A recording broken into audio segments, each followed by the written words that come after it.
News 24 पर आप देख रहे हैं राष्ट्र की बात। मैं हूं मानक गुप्ता। अब देखिए, दिल्ली का चुनाव पुलिस थाने तक पहुंच गया है। आम आदमी पार्टी की अब जांच होगी।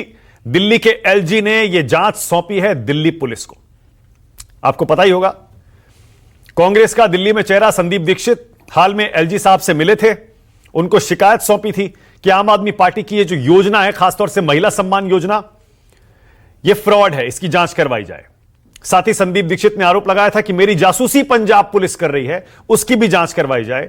अब एलजी साहब ने संदीप दीक्षित की चिट्ठी के आधार पर दिल्ली के मुख्य सचिव और दिल्ली के पुलिस कमिश्नर को जांच के आदेश दे दिए हैं। जरा सोचिए, चुनाव अनाउंस होने वाला है और अब ऐसे में दिल्ली के एलजी आम आदमी पार्टी की योजना के खिलाफ जांच के आदेश दे रहे हैं। और यह जांच सिर्फ दिल्ली तक सीमित नहीं रहेगी। जैसा मैंने कहा, पंजाब सरकार की भी जांच करने को कहा गया है। ये कौन कौन सी 3 तरह की जांच एलजी साहब ने दिल्ली में बैठाई हैं या उसके आदेश दिए हैं, जरा ये भी जान लीजिए। एलजी ने जो चिट्ठी लिखी है, पहली वो मुख्य सचिव को, उसमें जांच होगी महिला सम्मान योजना की और पूछा जाएगा कि इसके पैसे कहां से आएंगे। दूसरी जांच पुलिस कमिश्नर को एलजी ने सौंपी है और उसमें कहा है कि क्या वाकई पंजाब पुलिस ने कांग्रेस उम्मीदवारों की जासूसी कराई है। तीसरी जांच डिविजनल कमिश्नर के जरिए पंजाब सरकार क्या अपना पैसा दिल्ली के चुनाव में इस्तेमाल कर रही है, अगर हां तो उसके डिटेल्स क्या हैं। 3 तरह की जांच होगी अब आम आदमी पार्टी की दिल्ली में।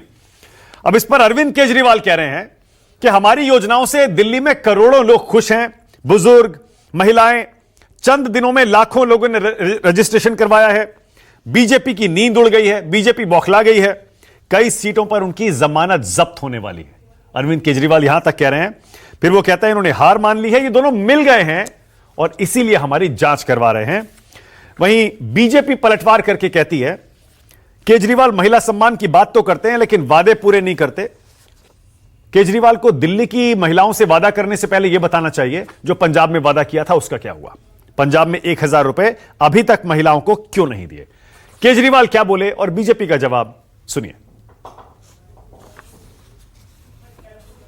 लोगों को कहना चाहता हूं, अगर बीजेपी को गलती से वोट दे दिया तो दिल्ली छोड़ के जानी पड़ेगी। आप लोगों को दिल्ली में रहने लायक नहीं बचोगे। मैं अरविंद केजरीवाल तुम्हें चुनौती देता हूं, सिर्फ एक सवाल का जवाब दे दो। मुख्यमंत्री महिला सम्मान योजना में 21 रुपए देने का कोई कैबिनेट प्रस्ताव पास हुआ है कि नहीं? आज इन्होंने एक फर्जी जांच के आदेश दिए हैं कि जांच होगी। किस चीज की जांच होगी? मेरे को ये नहीं समझ आता, जांच किस चीज की होगी? कोई हम पैसे इकट्ठे कर, तो आज ये जांच के नाम पे इस योजना को बंद करना चाहते हैं। अभी तो ये शुरू भी नहीं हुई है। ये तो हमने एक तरह से चुनावी घोषणा की थी कि चुनाव जीतेंगे तो उसके बाद हम ये लागू करेंगे। अगर वो दिल्ली में आपने उनको वोट दिया तो बीजेपी का एक ही मकसद है, आपकी महिला सम्मान योजना लागू नहीं होने देंगे। आपकी संजीवनी योजना बुजुर्गों के लिए लागू नहीं होने देंगे। मैं आज दिल्ली के लोगों को कहना चाहता हूं, अगर बीजेपी को गलती से वोट दे दिया तो दिल्ली छोड़ के जानी पड़ेगी। आप लोगों को दिल्ली में रहने लायक नहीं बचोगे। मैं अरविंद केजरीवाल तुम्हें चुनौती देता हूं, सिर्फ एक सवाल का जवाब दे दो। मुख्यमंत्री महिला सम्मान योजना में 21 रुपए देने का कोई कैबिनेट प्रस्ताव पास हुआ है कि नहीं? सिर्फ एक बात का जवाब दे दो। पंजाब में सरकार बनाने से पहले महिलाओं के सम्मान के लिए 1000 रुपए की राशि जो देने की घोषणा की थी, वो दी है कि नहीं? ये झूठ की, ये मक्कारी की हांडी बार बार नहीं चढ़ती अरविंद केजरीवाल। जहां जहां भारतीय जनता पार्टी की सरकार है वहां प्रधानमंत्री के नेतृत्व में महिला सम्मान राशि की घोषणा की गई है और दिया गया है। तो एक तरफ से बीजेपी घेर रही है, दूसरी तरफ से कांग्रेस भी आम आदमी पार्टी पर हर दिन हमला कर रही है। संदीप दीक्षित आज कहते हैं कोई भी पार्टी वादे करे उसका अधिकार है, कोई भी फ्री स्कीम होगी तो उसकी चर्चा तो होगी। आम आदमी पार्टी पंजाब में इसी तरह की स्कीम लाई थी लेकिन अभी तक उसे इंप्लीमेंट किया ही नहीं। संदीप दीक्षित को भी सुनिए। एंड चुनाव के 15 दिन पहले सिर्फ चुनाव के लिए आपने ये स्कीम अनाउंस की। हम इस स्तर पर इनकी आलोचना कर रहे थे, इनके खिलाफ सवाल उठा रहे थे कि एक इश्तहार आता है दिल्ली सरकार का, और दिल्ली सरकार की मुखिया कौन है? दिल्ली सरकार की मुखिया तो आतिशी जी हैं। ठीक है, आतिशी जी सरकार जो है मुख्यमंत्री के मुंह से भी बोलती है, अपने इश्तहारों से भी बोलती है, और कोई इश्तहार जब निकलेगा तो इसका मतलब है दिल्ली सरकार कह रही है। तो यानी आतिशी जी उस बात को कह रही है, नहीं है कि आतिशी जी झूठ बोल रही हैं। इश्तहार तो पहली बार हुआ साहब, एक व्यक्ति कह रहा है कि मैं खुद ही बहुत बड़ी झूठी हूं। हमने तो नहीं कहा, बीजेपी ने तो नहीं कहा, एलजी साहब ने तो नहीं कहा। उधर बीजेपी के नेता परवेश वर्मा महिलाओं को पैसे बांटने के उन पर जो आरोप लग रहे थे, अब परवेश वर्मा को घेरने के लिए आम आदमी पार्टी ने अपने महिला कार्यकर्ताओं को उनके घर भेज दिया कि भैया आप भी जाओ वहां पर पैसे ले लो उनसे, और महिलाएं पहुंच भी गई। परवेश वर्मा ने भी चाय बिस्किट के साथ उनका स्वागत किया और कहा रजिस्ट्रेशन करवा लीजिए, आपको भी पैसे जरूर मिल जाएंगे।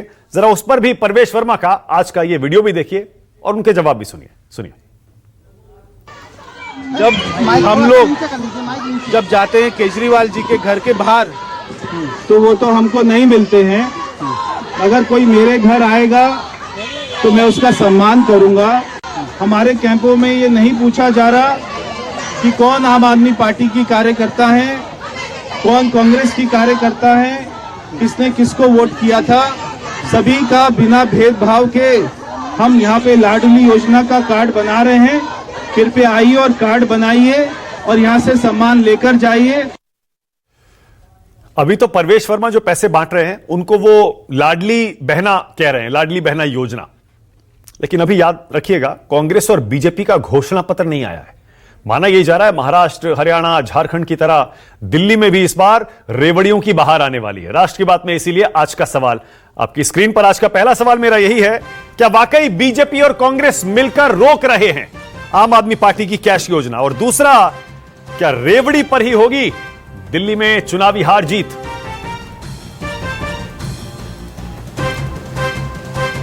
आज राष्ट्र की बात में